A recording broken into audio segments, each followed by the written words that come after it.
We're chasing comedy, working on jokes, working on bits, seeing what sticks, seeing what stinks. We're Brian and Dustin, and we're chasing comedy.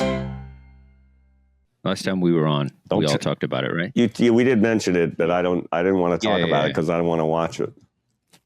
It's so good, Brian. Or you don't like scary movies, right? You're afraid of cats. I don't like scary movies, but we discussed this. You said if anybody's doing a psycho woman, this is the movie for you. Yes. Yeah, we did. See, I thought it's been like 9 months since I talked to you guys. No. We talked. See, I'm in an assistant living place, so sometimes as soon as you walk in here, your brain's like, "Hey, I don't remember that." Yeah. I think it's in the pudding here. They're just taking memories. You have like sympathy Alzheimer's. You start to get sympathy Alzheimer's, right? I just start to get it. Yeah. No, we did. We did discuss it. Yeah, psycho women. Women that was movies last week. Scare the hell out of me. Yeah. Right? Okay. That's a dynamic. I get it. No boiling rabbits for Brian. I Woo! Yeah. I'd rather watch Nick Beatty get raped in Deliverance than watch Coming in hot with mail rape. I'm just saying. 2 seconds in, I like it. Like where your head's at today. Yeah. It's funny. Start strong. I know I have all these old references. It's so funny. My reference point is that period of life where you soak in all of media, movies, and TV, and they're just like this huge part of your life. So like we'll be watching some movie the other day, and I'm watching a movie and I'm going, what act? And Gal's like, what actor is that? And I go, that's Warren Oates, right? And I'm like, and she's like, how do you know that? And I'm like, I don't know how I know that. I just know that's Warren Oates. Like he was in The Wild Bunch, he was in a million things, and he was just, It's funny when I watch movies with Leah and her family, her parents, and every time we watch a movie, we'll just we'll start the movie, and then it's always like, where do we know that actor from? Always, then we got to say, like, what was he in? And and why is he playing a bad guy? He's always so good in every movie, and now he's evil, and it just becomes this like, who's this person? We know them from. It just becomes everybody's Googling. Where the person's from. What other movie? What the hell movie? I remember we didn't used to be like that. Yeah. I remember seeing a movie. What the hell's the name of it? Now it's going to blank out. But there's this movie. Telly Savalas is in it. I think it's called. I don't know. It was the pilot. It was made for TV movie that actually led to the show Kojak. Okay, right. And it was. I don't even think his name was Kojak in it, but it was this movie. And I saw the back of a guy's head, and a young actor's head, and I go, "That's Sean Penn." And he doesn't even have any lines in it, and you don't even see his face in it. And I watched the credits at the end. Sean Penn is in, it must have been like one of his first movies. It was almost an extra in this film, and it's very bizarre. And I spotted the back of his head. Now I no longer have this gift. Gail is so good at this. She'll see a movie. That's the guy who played the Maester in Game of Thrones. And I'm like, But I feel like our generation, there was a lot of Sean Penn in our heads. How many times do you see Taps? I probably saw that. Sure. 5 times. The best Bad Boys was that Bad Boys. He was in. That's the best one. Yeah. People are like, you like Bad Boys? Go, one with Sean Penn. That one's, he puts up soda cans in the pillowcase. Oh, love that movie. Yeah. I've seen that one way too many times. Yeah, there's movies from that era that just modern movies, I don't go see them 7 times or not. You know what I mean? It's like those movies during that period. It's like, I saw Pretty in Pink 17 times. You know what I mean? Or Rocky. I saw 20. I've seen 50 times. Just some absurd Shawshank Redemption. Those things that just live with you. But nowadays, I'll see a movie once and okay, good. Do you have comfort movie? You're depressed and you just put on Big Fish or something and you just Big Fish. That's funny that you say Big Fish because that's Big Fish is actually one of those films that I've seen I think probably 5 times, right? It has. Because we have dad issues. Exactly. Love that Anybody movie. with dad issues, anybody with dad issues watch Albert Finney and what's his name in that what the hell is his name? McGregor. Yeah, Ewan McGregor. What? Ian McGregor. Yes. Is it Ewan McGregor? Not Conor McGregor, because he lasted more than 20 seconds in the movie. So, wait, is that Ewan McGregor in that? Really? Yep. Is it? Yes. Yeah. What is it? Train Spotting. Yeah. No, I know. I know. But I'm just going. I'll give you his filmography. Yeah. He was also. Yes, he was also in a few of the Star Wars films, as I recall. Those are so bad. Yeah, so bad. But I don't know why I'm going. Ewan McGregor was in that because I keep thinking of the good-looking guy. Yeah, he was in it. He was the lead. Yeah. And I will say this, since you brought up Star Wars, the Obi-Wan Kenobi series was really good. I don't know if Adam would contest as well, but I think that was great. Yeah, but the movie, I thought it was pretty good. Right. Yeah, it was good. It was solid. It made up for a lot of the movies. Mm-hmm. Yeah. His role, because it wasn't his fault. I think when people made that movie, it was just like they all thought it was going to be amazing. I mean, Sam Jackson was so excited. Hold on a second. Wait a minute. Big Fish. Yes. But the lead guy. It's not Ian McGregor. Right. It's Billy Crudup. But you're right. That's what I'm. Why do we think it was Ian McGregor, Adam? Because he's in the movie. Ewan McGregor. Oh, he plays Albert Finney. He plays the young Albert Finney. That's why I was going. Wait a minute. Yeah. He's in it. Yeah. He's not the son. He's not playing the son. I know, because I was going. Wait a minute. Ewan McGregor and I'm going. Something's he's off. all over the movie. Yeah. He's all over the movie. Yeah. You just placed him as the son. Yes. I was like, the son. Wait. Because he narrates it. Like he narrates the whole movie. Yeah. And that's that. See him. Yeah. If you've got daddy issues, watch. What's like another daddy? Watch The Great Santini with Robert Duvall. What was that boxing movie? Oh, this is Great Santini. Oh, that's a horrible movie to watch if you have dad issues. Oh my God, that movie's great. It's great. It's rough. I remember Leah was telling me her mom would always mix, movies up thinking that they were something else. And she, I guess she rented The Great Santini for the family. She was young. She's probably really too young to be watching that movie. And her mom thought it was about a clown. And so the whole time, all these horrible things, he's getting hit in the head with a basketball. And then the mom is like defending the movie. No, the clown's coming soon. Right. Just it's going to come. There's going to be a clown. There's going to be a clown eventually. And that is so not a clown movie. Yeah. Yeah. Just Robert Duvall, just like, ugh. And that's funny because I saw that movie on HBO and it was called The Ace. They didn't know that because you're saying The Great Santini sounds like a clown movie. So they called that movie like it was either released and didn't get a big distribution because the no one knew what the name meant. So they relaced it on HBO and called it The Ace. It was actually called The Ace, and I remember watching it. And then it's now famous as The Great Santini. But it was like, and it's one of those movies that if you're that Field of Dreams, like if you're a guy wanting to reconcile your daddy issues, there's so much going on there that I remember when I was depressed one time and I went to see if I should be diagnosed for manic, to go on medication.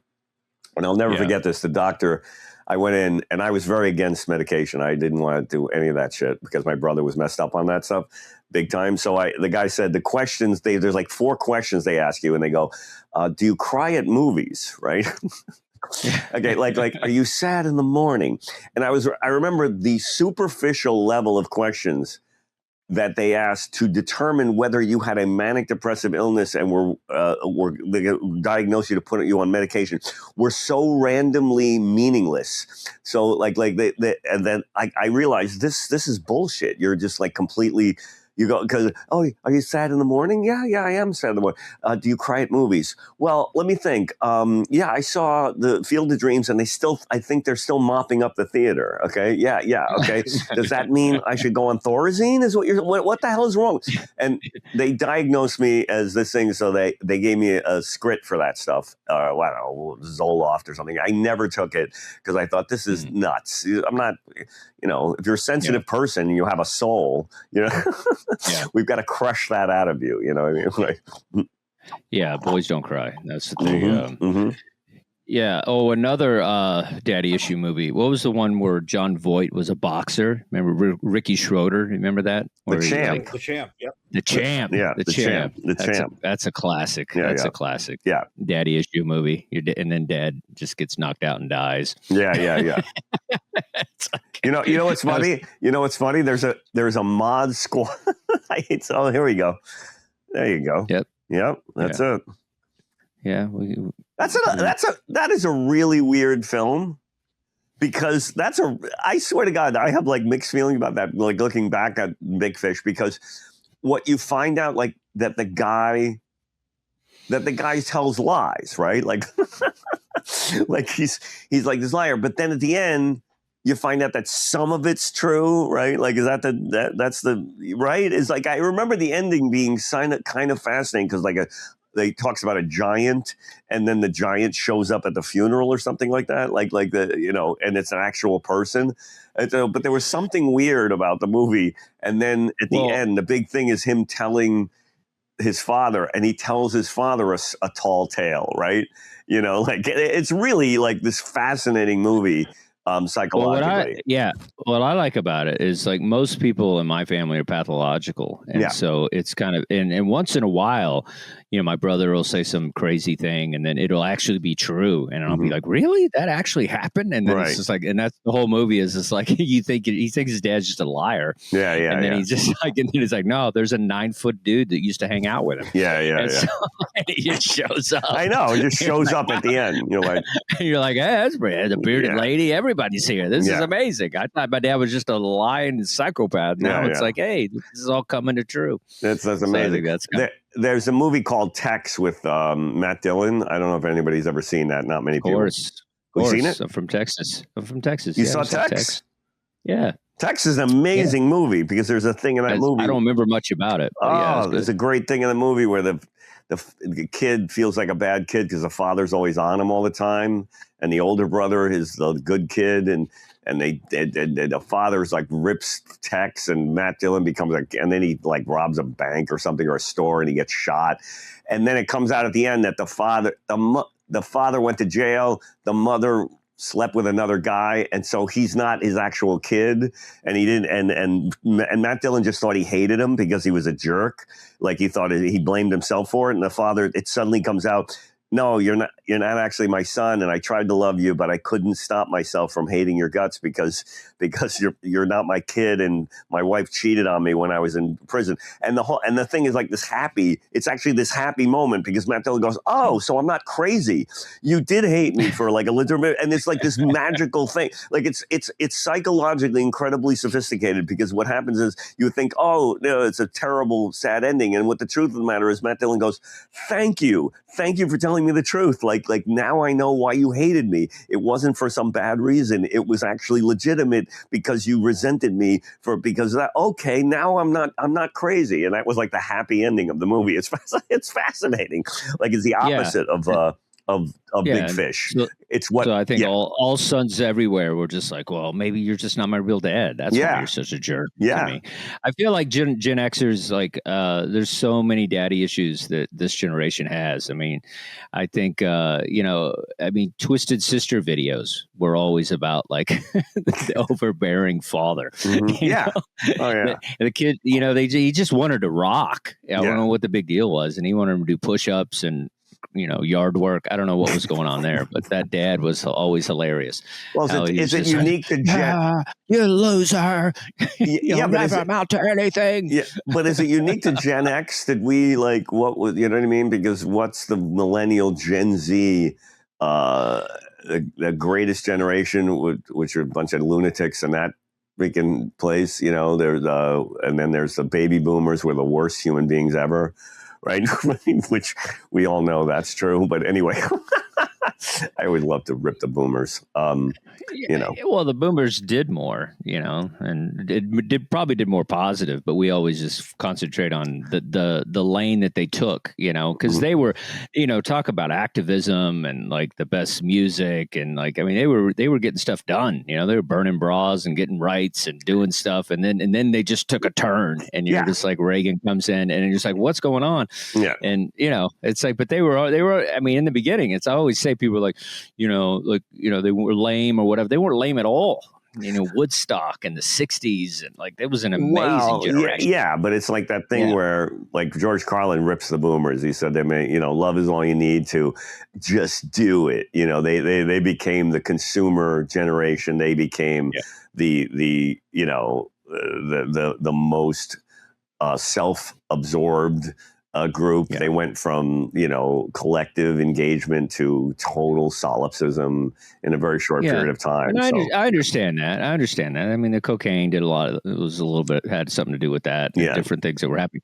I don't mind the boomers, and obviously Gen Xers, because I'm a Gen Xer, and I don't mind the Gen Zers, because I empathize with them because of the technology. You just hate the millennials?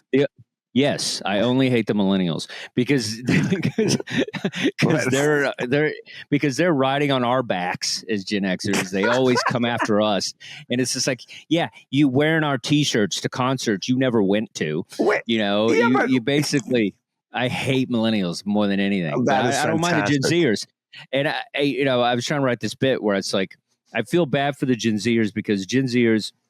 It's like, they don't, a big thing is they don't do anything anymore. Like, they don't go out, they don't date really. They don't drink, they don't party, they don't do anything that like the Generation X was doing and all these stuff, because, the Gen Zers, I get it. I wouldn't want to drink either if I was a Gen Zer, because, you go out, you party, you're at a bar, you're getting drunk, and next thing you know, there's an iPhone film crew, behind you, just filming every moment. You got a guy with a boom mic, just everything. Yeah. And next thing you know, you're a meme for the rest of your life. You try to get a job, you go in an interview, and they just pull up something that you did, when you were 19 or whatever. So it's like, it's unbelievable, like, that they have to like live like that. So of course they don't want to go out. They just watch people do crazy stuff on their phone all day. Yeah, I really feel like, and do you ever watch any of those videos that are online that kind of, I don't want to say pander, but they definitely are very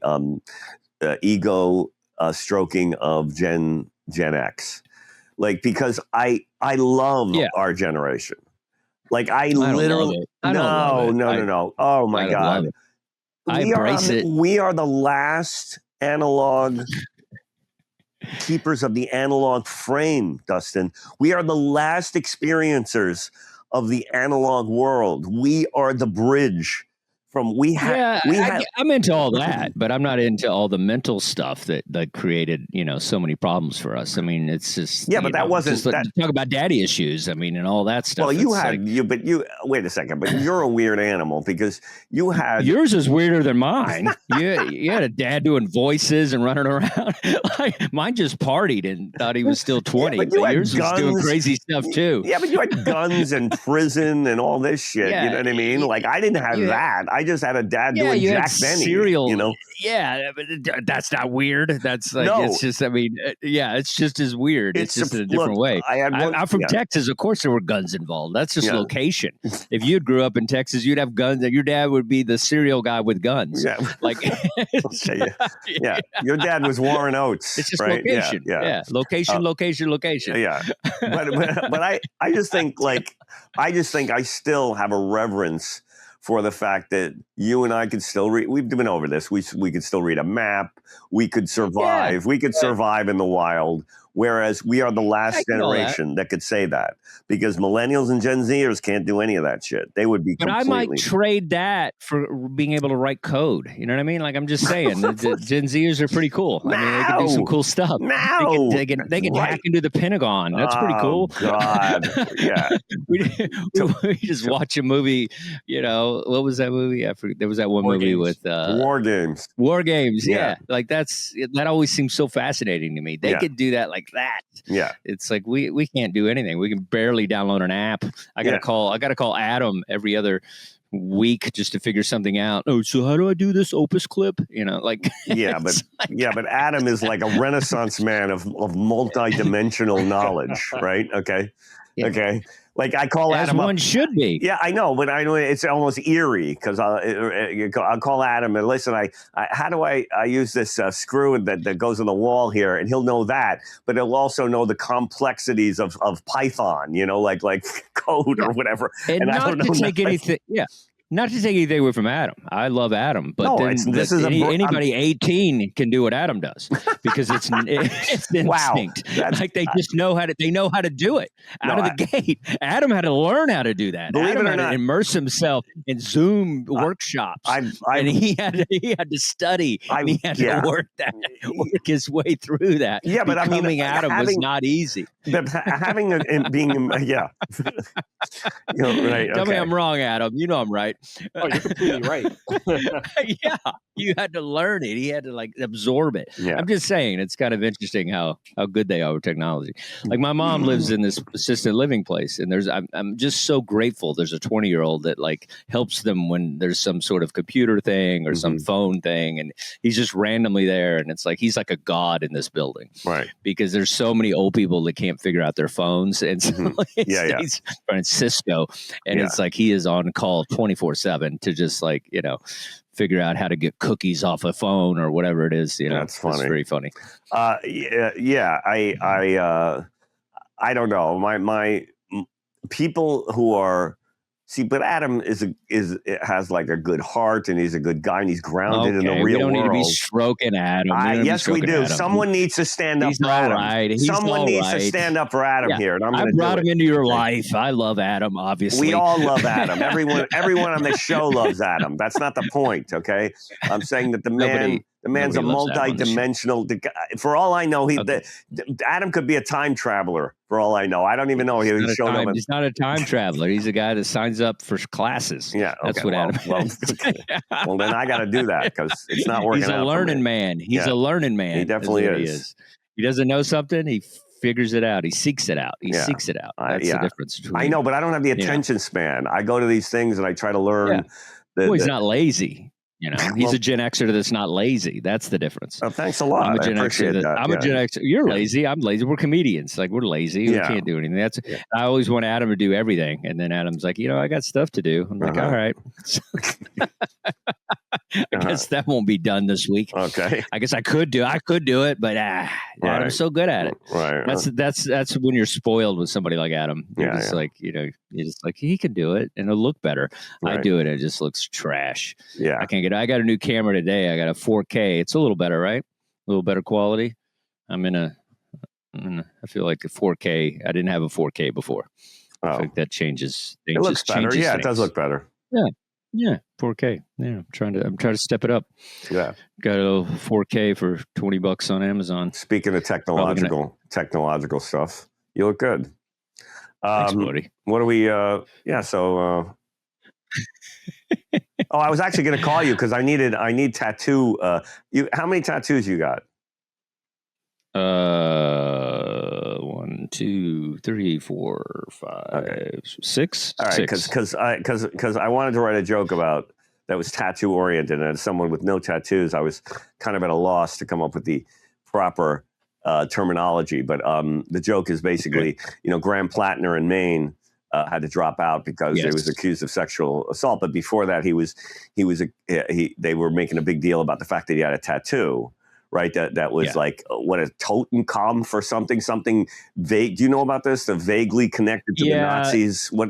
Well, it's this one thing that I know that it's there's biker culture that has some connections to some of the, you know, the SS party stuff where it's like a twisted cross or it's some sort of skull wrapped in like a, you know, a helmet that looks like a Nazi helmet or something. And so the idea of all of that has always been just, you know, bikers and all that stuff. Somehow gets associated. I remember being on the subway and I was wearing a biker jacket from a motorcycle club and it had a twisted cross on it. And then this guy, I mean, he looked like like, he was just Bernie Sanders looking guy. He stood up on the subway, and it said NYC choppers, but it's like the C was like a weird whatever. And he was like, what's new? What's NYC hoppers? Like he thought it was hoppers. He didn't understand the motorcycle element to it. Right. So it was like, he was basically trying to call me out as a Nazi on the subway. And I was like, dude, I just like motorcycles. Yeah. I just like motorcycles. Like I'm not like here to, like he got real defensive about this symbol. And it was a, twisted cross thing. It's still a cross, but it's, that cross that's on a lot of helmets and stuff. And but it's, I think that's kind of what happened. But people will find, they want to, everybody was thinking it was a swastika. It wasn't. It was just not only is it not a wings on it. No, it's not even that. If you've seen it, now I just pulled it up just now. And because I was even confused. And if you look at it, I have absolutely no idea. Yeah, pull it up, Adam. Yeah, what does it look like? It looks like a Wameranian who swallowed. Like I don't even know what it is. Look it up. It's hilarious. It's like I have no idea what that means. And 90% of the time I look at someone's tattoo and I have no idea what it means. It looks kind of cool. It's one of those things people get. And the guy's got several of them. He's got like and so they make this big deal about that. And I just think I'm trying to write a joke, and I did it last night. I just said, are we going to eliminate people based on tattoos? They said, well, he showed bad judgment. 90% of tattoos are not probably coming from good judgment. Like how many tattoos have been how many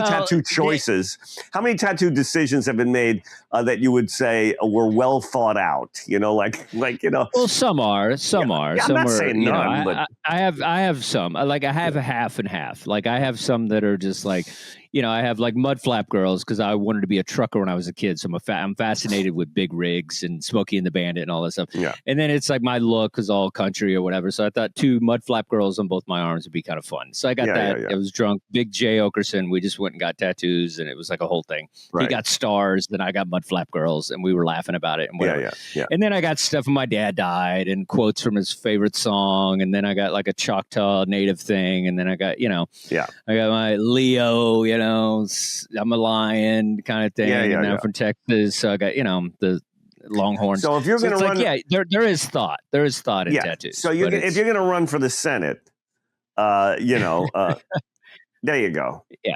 No. That's the cover up. That's the cover up. That's the cover up tattoo. There's a tattoo that was before that, and that's the cover up. Yeah, that's the cover up tattoo. And so there's a tattoo that was before that was the big deal. Okay, wait. I don't even know what that is. That's just some weird cover up thing. Really? And so that's what people do. Yeah, people just cover it up. Like look for the original tattoo. And then we'll, because it's like a skull or something. Like that's just some dumb thing. Okay. That he just like, because that's what happens is like a guy goes in and has like some weird thing and some Nazi thing. Yeah, that whatever. That's it right there. Wait a minute. Wait. You can't really see the skull, and then it has like the 2 things on the side. I think those things. Yeah, that looks like every tattoo of every biker guy. It's like Yeah, but I think that was on some uniforms and stuff. That's the problem. Okay, wait. What's the that looks like a so what's the backstory of the actual tattoo? Like what is the meaning? It has a meaning for the German army or something. Yeah, it's something that it's the Totenkampf or something. It was it's like I'm looking it up. The praise of first controversy. That's Adam's job. He's faster. Yeah. He's much faster. Yeah. But the Totenkopf death's head, an emblem historically utilized by the Nazi paramilitary the SS. So it is associated with that. Yeah. I mean, I will say this: there is a thing in tattoo culture that happens when people do look around the walls of the tattoo stuff and they say, "Hey, that looks cool," right? And well, hear me out. and then they'll get that tattoo and not know any meaning behind it, Right. which happens a lot of times with like Japanese language, or like Yeah. people think they're getting I'm a cool guy or something in Right. Japanese, and it just basically says I'm a homosexual, or whatever funny thing that the tattoo artist wants to say that it actually says, and because that happens a lot. Yeah, Where it's like some people just think it's something like it means peace, but it means I'm a homosexual. I mean, is what. Yeah, your mic went out.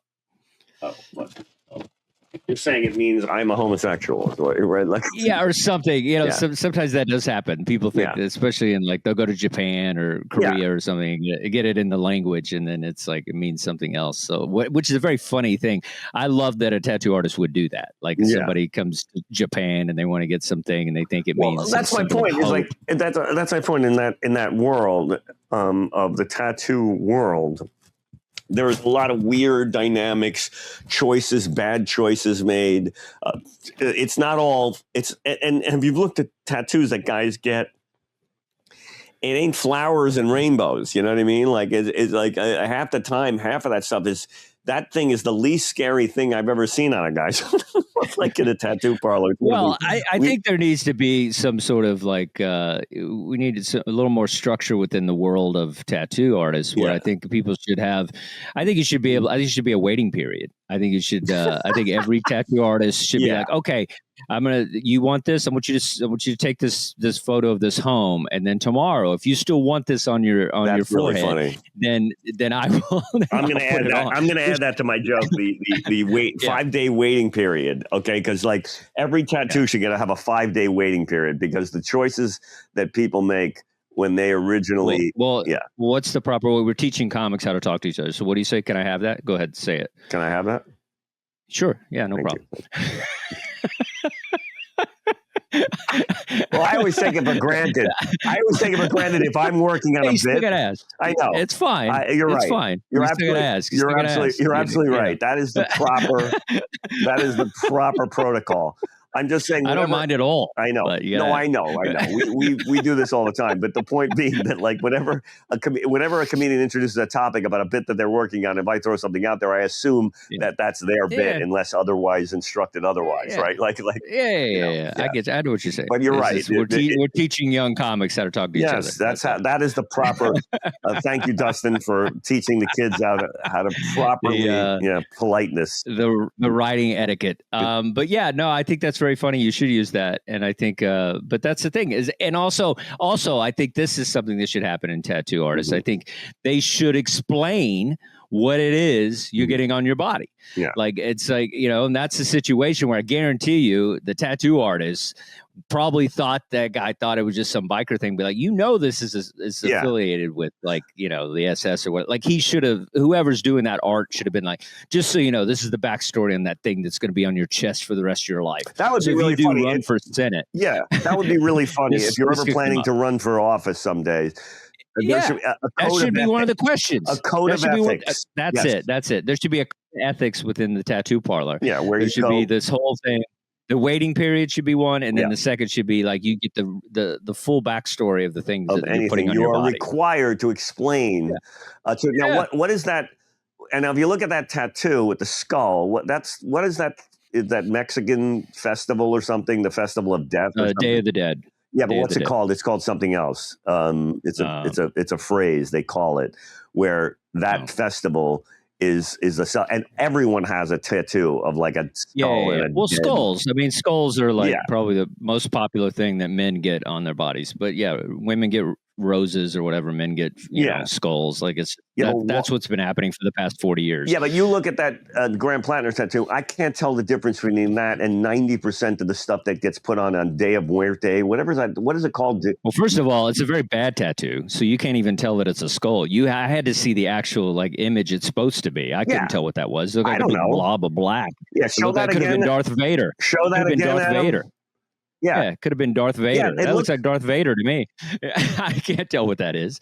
It looks like a corpse wearing earmuffs or something. I have no idea what's going on, or wearing beats. Well, wearing Here's the beads. thing with tattoos, because I'm a big fan of good tattoos, and it's too much black. And so Yes. when there's too much black, you can't really see any of the detail. And so Skeletor. Don't go to that tattoo artist. I don't know where he got it done, but Yeah, we should be roasting whoever that artist is. Yeah, and I for not telling him what it was, and for too much black. Yeah, way too much black. Like if you look at the picture, if you look at Plattner's chest, and then you look at the detailed picture, I have no idea what he has on his chest there. Yeah. And so my point and the joke that I was trying to make is like how did they first of all find out about the tattoo? How did anybody who has that much free time to research that the guy's got this tattoo on it? What does that say about? Well, anything?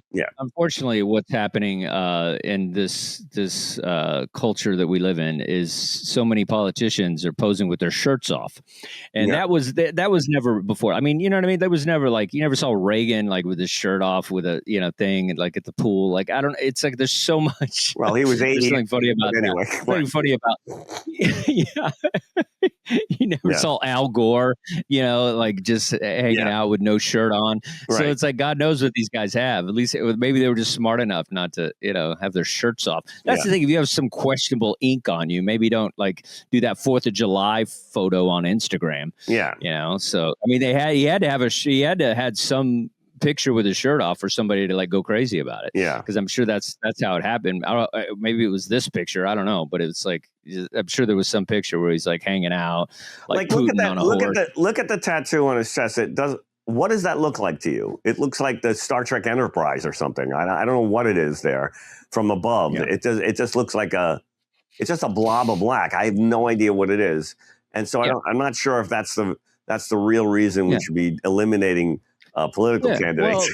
Well, Also, ink of yesteryear is never that great. Like it's so funny when you see like an old veteran or something, and it's like they just got some grimy tattoo on their, it's supposed to be an anchor, but it was like some dude did it with a pen and a safety pin or something, and it's like it's just so, they're better now. I think we've improved our artistic, the art in the art world of tattoo artists is improved. So I feel like they're better trained artists. Some of these guys, they went to like art school, whereas back in the day it was just whoever had the ink pen in a biker bar, Yeah. So there's something. There's I something. think you're getting more quality work. Some of these things cost $10,000. Yeah, and there's also something funny. I don't know what the angle is, but there's something funny about the physical act of altering your body. And I don't know, there's probably a comedic connection to either plastic surgery, transitioning, something about like getting a tattoo means an alteration to your physical makeup. Like it's an alteration.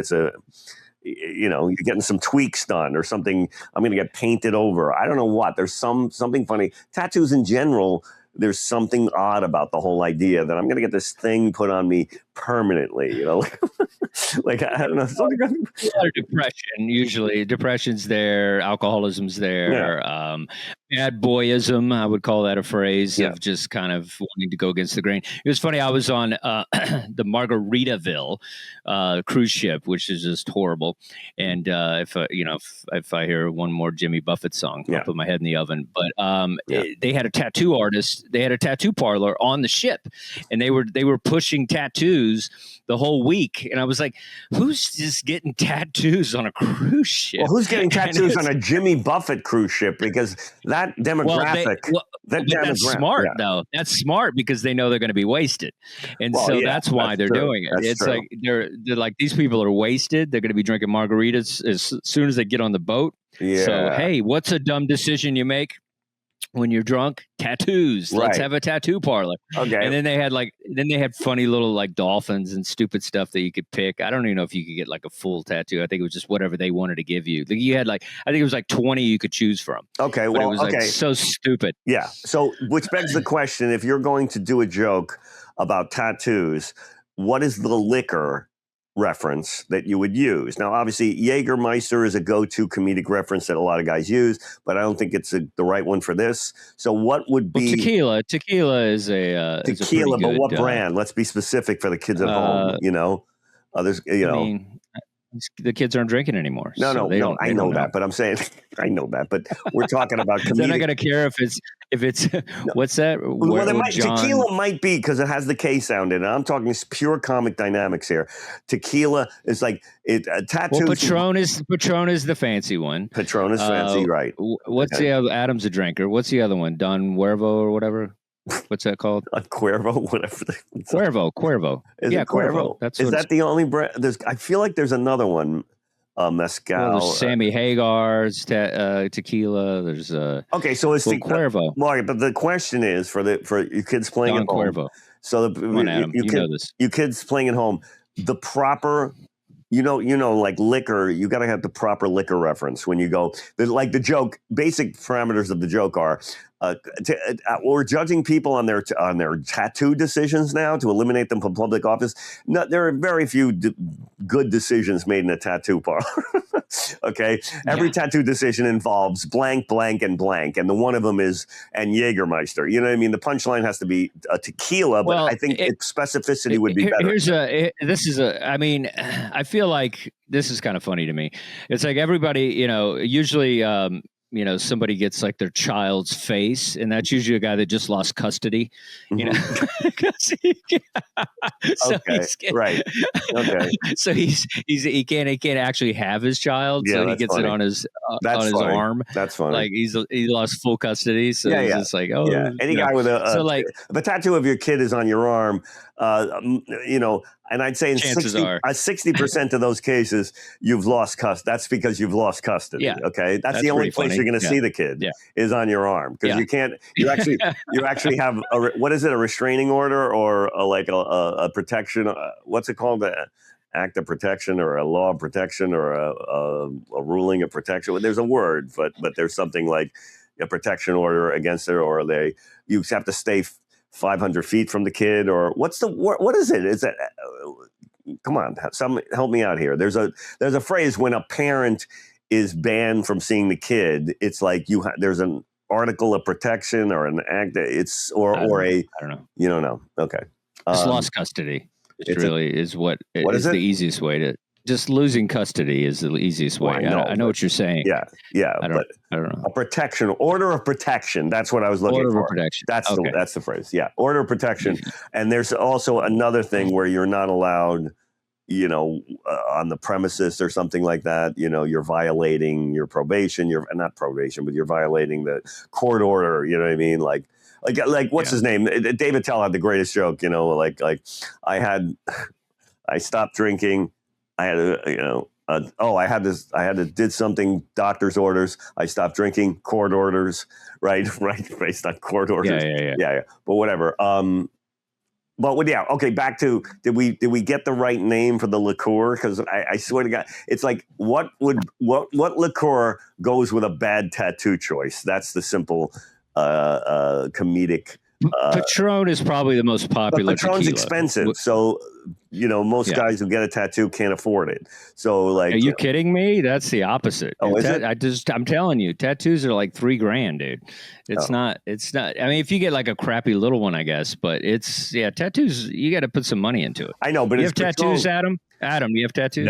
No, but I do want to get one, but I don't have one right now. There you go. You're saving up. That's right. Because they're expensive. Because if you want a good one, you really got to pay for it. Yeah. It's like nobody wants, it's funny. My tattoos is an aspiring comedian. And so I gave him comedy lessons and I got tattoos. That's how he paid me. What's that? He paid me in tattoos. Oh, that's funny. Yeah, I gave him comedy lessons, and it's kind of like you, and you get like social media work. Yeah, it's the same kind of thing. Shake him down. Yeah, shake him down for whatever. Shake down. It's called barter. It's called it's the barter system. The oldest form of economics. Yeah, it's not, he's getting plenty they're getting plenty from us. Might as well get something back. That's true. Do it for free. That's true. So anyway, I got Willie Nelson lyrics for making a guy a better comedian. It's really funny. That's something very funny. My dad loved this Willie Nelson song, so I was like, hey, I'll just put half of that on there. Why not? We've done a lot with tattoos here.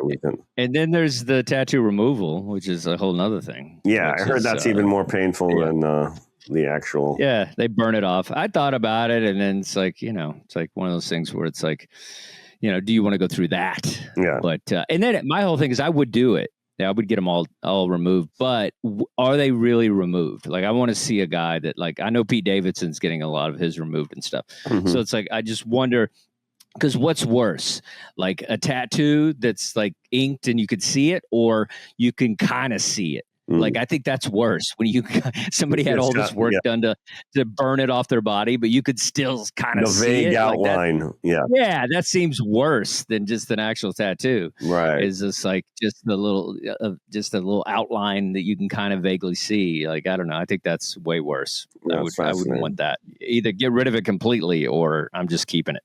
Right. Well, and, there's a lot. There's a lot. Well, tattoos are great. It's a great place to explore and talk about, because placement is very important with tattoos. Yeah. I mean, now a lot of people are getting the face tattoos, and it's just like, that should never be a choice. Because even if, like, you got a record deal or something and you think you're going to be this artist, that can always, just go away, and then you're like working at Home Depot with a face tattoo. Yeah. Or it's like there's something about, like, just the idea of, like, my whole thing is nothing above, nothing above the neck. I feel like no hands. Like I have some pretty low ones on the arm, but I can wear a long sleeve jacket. Nobody knows I have tattoos. But if but there's some people, it's like, certain placement areas, you really should think those through. Yeah. And women in general too. It's like, there was a time where the tramp stamp was a big deal. Everybody was getting that lower back tattoo, and then it just became the punchline. Right. You could always tell, like, hey, that's a Target or whatever. Everybody was just going after. Wow. Well, that's a Dave Attell joke. That's a Dave Attell joke. What is it? What's the joke? It is. He just says something. He had a lower back tattoo. So great. I got a Target. Something funny. like that. That's funny. Oh, so you're so funny. I love how you get cringe, but when I say Dave Attell did it, then you're like, oh, that's a great joke. That's the mind of the comedian. If I throw it, that's very funny. If I throw in, oh yeah, well, Carlin did it. Oh yeah, it's great. It's great. But if I just, you think it came from me, you're like, oh, that's the worst. But if it came from, well, I mean, you will have to. Okay, but for you kids at home, saying great. Now I have a Target, okay, is a different joke, okay? And then, what is that, a Target? Like, there's actually something funny. It's the construction of that joke. He said great. He said that's the actual joke. He said great. Now I have a Target. That's what I said. I said the Target. I just said the same thing. You just said the word, I don't know. We'll have to go check the tape. But what I'm saying is that. Oh, no. Target is the punchline. Oh, Target is the punchline. Target is the punchline, but you can. Don't talk about my delivery when I'm just improving. It wasn't a delivery. It was a word choice. It was like, don't talk about my word choices when we're just having a conversation. But well, you're criticizing me for not giving. I am criticizing you. Yeah, I am. Because you're thinking that I'm giving. I was just giving you the. It's an Attell joke. It's like I was giving you the base of the joke, and you were like, not funny at all. But once I said David Attell does a joke, and then it's funny. It is how comedians think, where it's just like, if you think somebody, it does give it a different shine when you recognize someone who's as specific and dedicated to the craft as Dave is, and you go, but if it's coming from me, not funny. I understand your logic you were quoting another comedian. That's what you're quoting another. You're going, everybody used to do that joke, is saying that's a Target, No, but your first thing was that it came from me, and I was like, no, I didn't think it came from you. I took you at your word. I took you at your word that you were quoting hack comedians. Okay, it came from hack comedian. Yes, yes. The way you did it, you go, every comedian used to do that. Oh, that's a Target. And then when you did the Dave Attell version, which is like, great, I have a Target, which sounds exactly like Dave Attell and is slightly. And I will say this, and this is for the kids at home, let's not get misled here. That is slightly funnier to have a positive spin on it. It's not that much funnier. It's not funnier at all. It's not. It's just. It's not funny at all. Hack. It could be, and I think there's a lady about to kill you, Adam. Yeah. But Oh, that's me. Oh, it's my mom. Hey, I was looking at Adam's screen. It was my mother sneaking around. Wow. Hi, Mom. Say hi. You I do love have a that. horror movie background there. Yeah. It does look like a lady's about to murder me, and it was my mother. Yeah. I thought I was looking into. That's so funny. Yeah, You just get confused. You were looking in the when mirror, you're- and you thought you were looking at I somebody know. else's screen. I thought I was looking at Adam's screen. That's so funny. Yeah. Yeah. So that's that's what it is. But anyway, I think Dave Attell sometimes it's like he's also a guy that like does things that I think comedians would maybe do the same joke, but if for some reason he gets away with it being better just because he's so great. Yeah. But that doesn't it's a weird cycle. Well, there's some stuff in Carlin's act that I go, ugh, that's not his best stuff. There's a lot of jokes that he has that I just go, but when, everybody's got a few of those, but, it's Carlin, sometimes some of his jokes that are like a little dirty about farting or whatever, like he does some scatological stuff that I just go, he's above that. And I'm not a fan, but then, when you see it sandwiched in between some of the genius pieces of comedy, you just go, all right. And you just go, I don't like that joke. But, I don't go, that's funny because Carlin did it. He can do a fart joke. It's like, it's still not a good one on the scale of what most of his act is, to me. But whatever, I mean, that's all of us. Yeah, like you said. I mean, we're just, trying to, I don't know, the live element sometimes changes, where you're just trying to get them and you're like, okay. And then you take them down the road at the smart stuff and then they bail out. Yeah. Then you got to get back to dumb stuff and then you just hate yourself. Yeah. And you want to jump off the ship and land in the ocean. Yeah. Well, I was thinking about this because the way that we write comedy, and I don't know, one of my problems is that I work on bits forever. And as we all know and learned on this show many times, I keep bringing the same bits in because I want to get them. So I've got that Louis Kahn, is famous, architect Louis Kahn.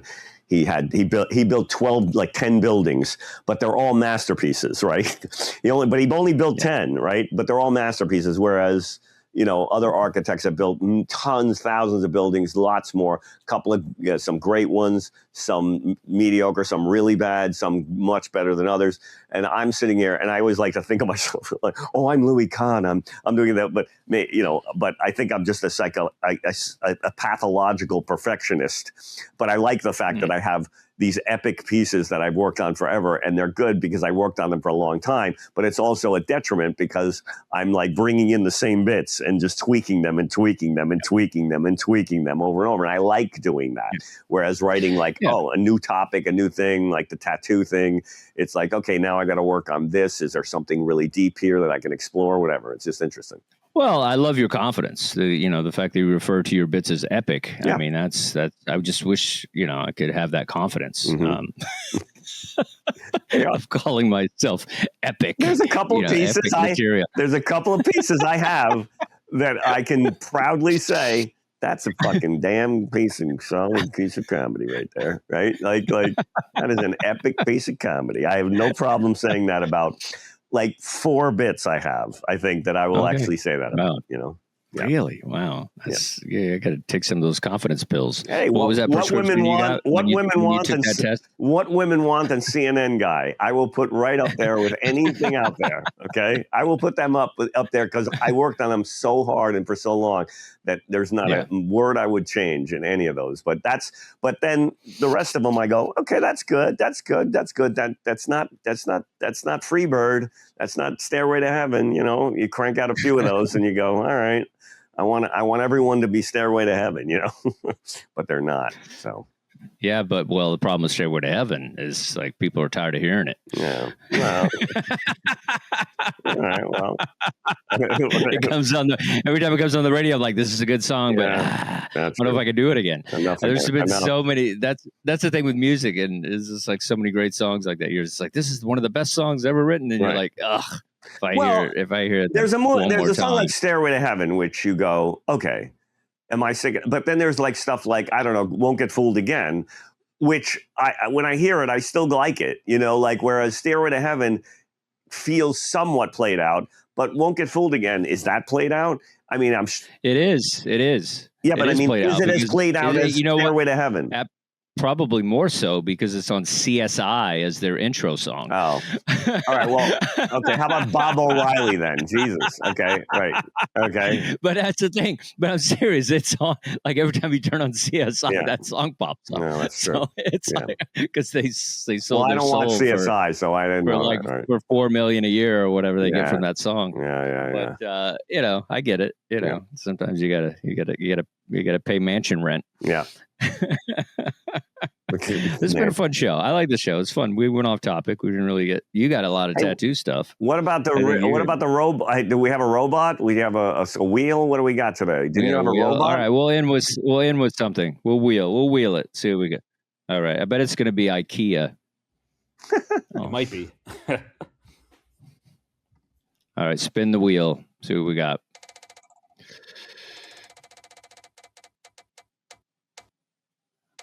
IKEA furniture. The mental gymnastics of avoiding difficult conversations. Oh my God! What is that? Wow. That's called Prozac. Wow. So what is it again? Read it again. It's so long. That's the longest topic ever. Well, that might be the longest on there. Actually, no, that's not the longest. Yeah. But the mental gymnastics of avoiding difficult conversations. The mental gymnastics of avoiding difficult conversations. The mental. Right. So you can lead on that one. Wow. I got nothing.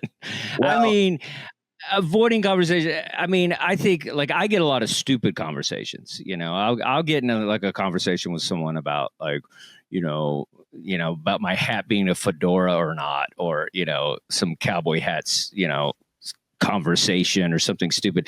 And so I feel like I'm always like leaving the green room early. I've just learned that Irish goodbye is one of my favorite things in the world. Okay. Well, yeah. I mean, this is tangential to that, but like this weekend I did a show and I had the classic guy coming up going, "You're awesome." And "You're awesome." Really, and he's talking and I could feel it coming and I knew it was coming. He's there with his wife and we get to, I got a couple for you. Right. Like, okay. You know, like, and they're always awful, the jokes. And the guy starts telling jokes in front of a group of people that are coming up to me after the show. And I don't really care, like the guy, but I think, do you really? And I want to know what your go-to verbal jujitsu move is in that scenario. Okay. Because I'm not good at it. I usually go, I'm going to open with that, you know, like I'm going to close with that. I know, thank you. Okay, I'm going to close. So you just got off stage and then a guy comes up and tells you jokes that you should use? The scenario is usually, I mean, there's many scenarios of this, you know that, but this was the scenario was there were other people around saying, we really loved your show, blah, blah, blah, blah. And then a guy comes up with his wife, and I think it was an alpha dog thing. It was like a younger guy with his hot wife. And so he decides that he's going to, hijack the comedic flow here and demonstrate his, alpha presence in front of his girlfriend because she thought I was funny and the other people were praising me. And which is fine. It's happened so many times. I can't even tell you, you know this, right? Like it happens all the time. But I always want to know, how do other comedians, what's their go-to frame to, and obviously it's different with everybody at different time, but I usually go, I'm going to open with that. like I thank you for my new opener, and it comes off as very like just a bit of a shiv, but it's also not, visible shiv, I go, I think in that situation, I would just turn to the girlfriend and be like, "Oh, so do you have any jokes?" Anyone else want to help out? Let's go to the green room and let brainstorm here. It is that awkward. There are many of those drunken situations where people, and every comedian talks about this, where they come up, I got one for you.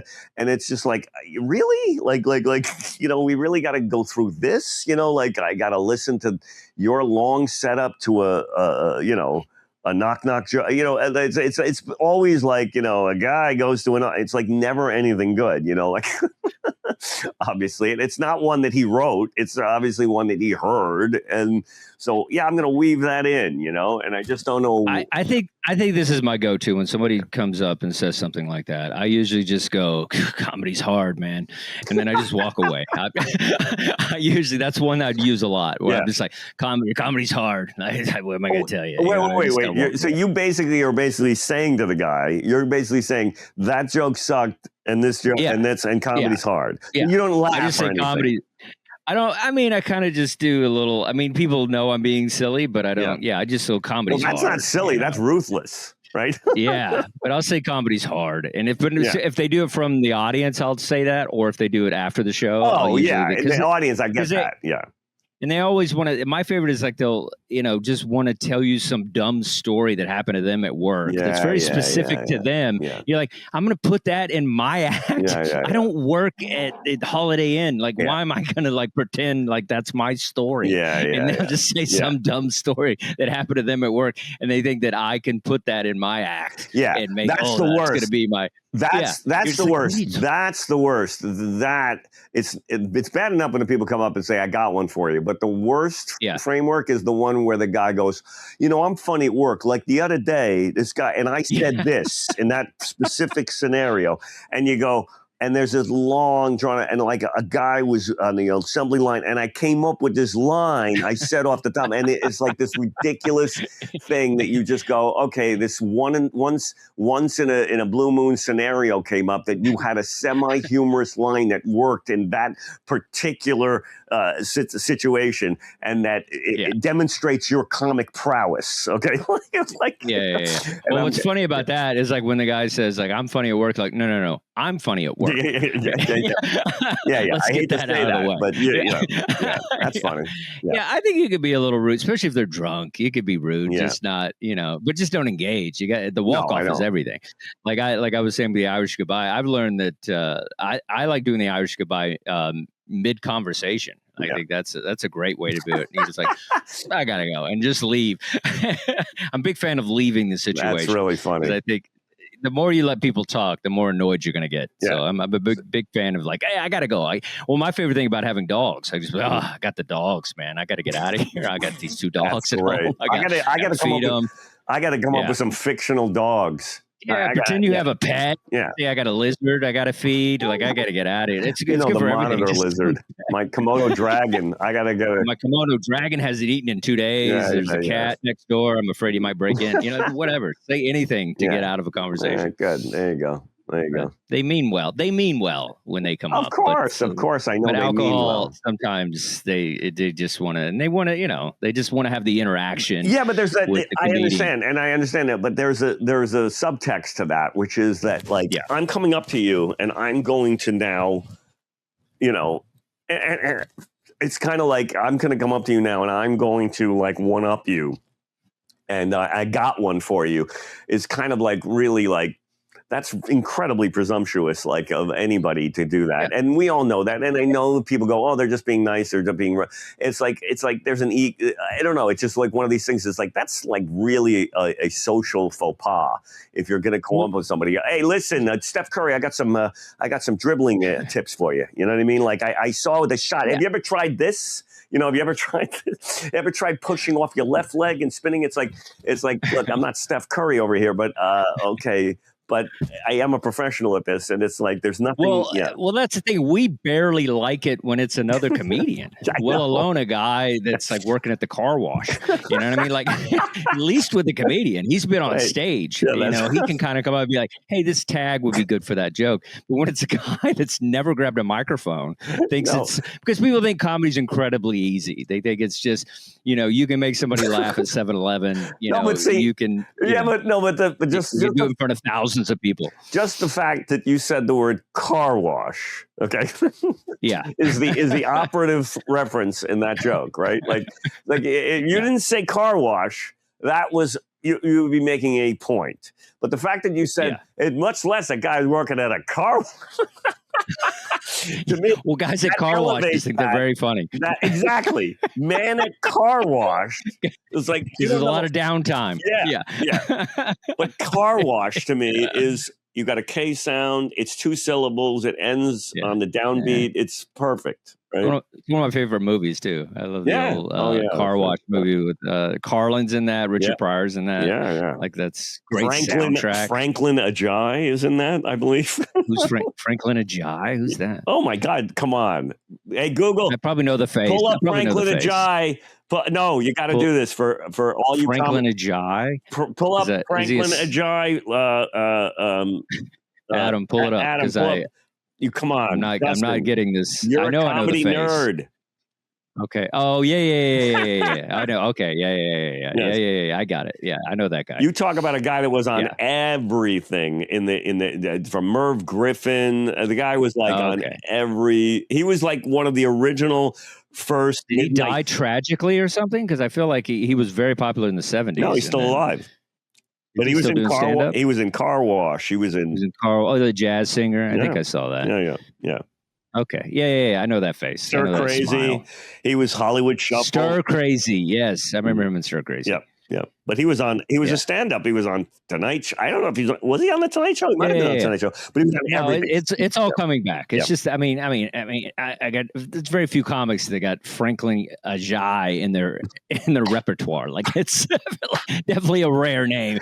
I know. That's funny. Who are your influences? Franklin Ajayi. I mean. Oh yeah. I would love to say that next time. Just to. But there's guys like there are great comic references because I was such a comedy nerd, and whenever there was a comic on Merv Griffin or Midnight Special or anything, like guys like Johnny Yoon. Do you remember Johnny Yoon?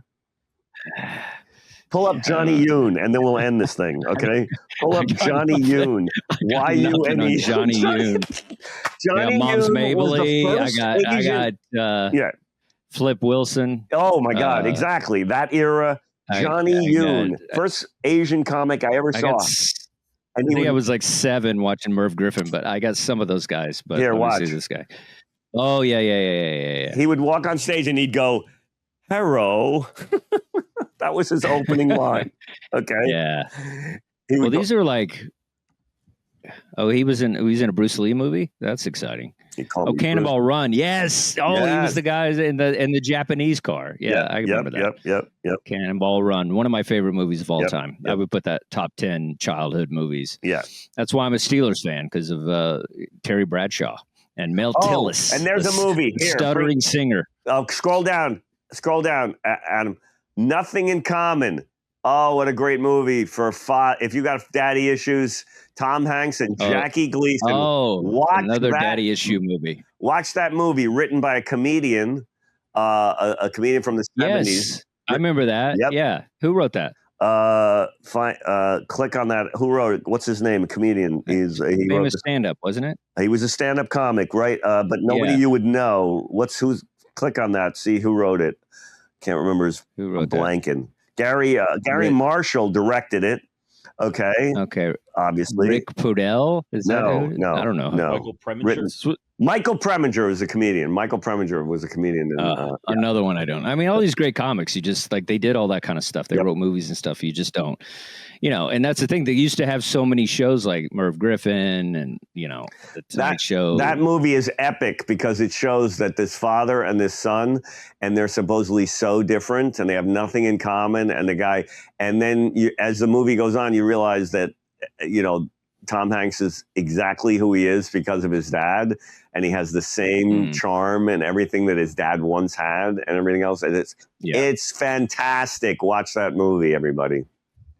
Yeah, if you want to cry about your dad, watch that movie. Watch Nothing in Common. Watch Big Fish. Watch A Field of Dreams. Watch what else do we say? The Great Santini.